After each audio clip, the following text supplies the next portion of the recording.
This is a PSA for caregiver fatigue with feelings and thoughts related to suicidality. It is an insight into a community. An unscientific survey with 6 questions aimed at caregivers was completed through a link shared on Facebook, and there were 123 responses. All of those responses also indicated that they care for someone with a medical, physical, or mental need and cannot care for themselves. This is also the same number of caregivers who claim to have experienced caregiver fatigue in this role. The caregivers fell within 5 categories. The largest group of caregivers is caring for a family member who is not a spouse. That's 113. 6 were caring for someone within the foster care system, whether it be a child or an adult. 7 were caring for someone else. 10 identified this as a function or role within their job. And lastly, 9 identified that they are caring for a spouse. There is more than 123 responses, and that is because there are some people who are caregivers who do care for more than one person.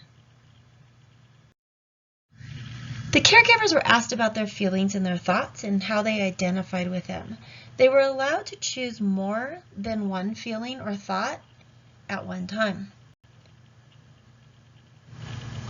More than 50% of the caregivers identified being alone, anxious, helpless, depressed, alienated, hopeless, mad or angry, and unheard. So more than 50% have all these negative feelings that they are feeling while being a caregiver for someone else, which is a great responsibility. Although there are very many overwhelming and negative feelings or thoughts for these caregivers, there are also some that have positive feelings and thoughts that they identified despite this caregiver fatigue. That is represented in the yellow.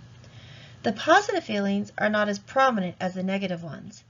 So these positive feelings and thoughts are a reason to live and should be the focus in trying to offer help.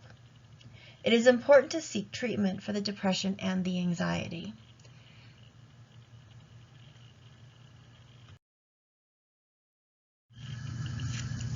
Caregivers were asked about their thoughts about suicide and their own thinking. 61%, 75 out of the 123 caregivers responded, but they have never had thoughts of suicide. However, 34% responded being overwhelmed some days, but nothing past thoughts, so they have no action or no plan. That is 42 of the people who responded to the survey. 3%, which is only 4, have actually responded that they have thoughts, a plan, but no action to follow through.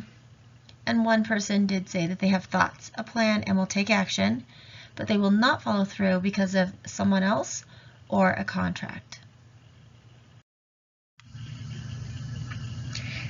10 people indicated that they have attempted to harm themselves or attempted suicide in the past. This is 8% of the people who responded as caregivers have harmed themselves or attempted suicide.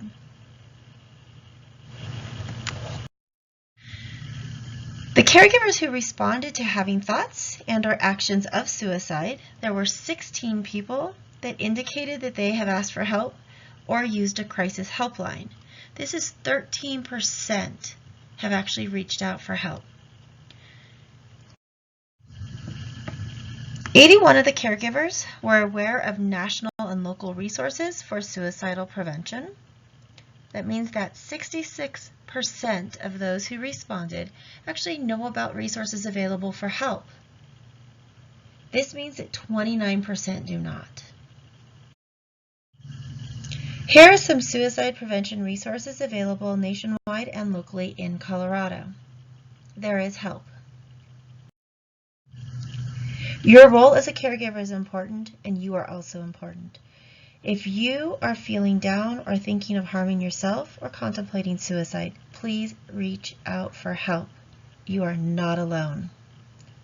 This journey is not helpless or hopeless.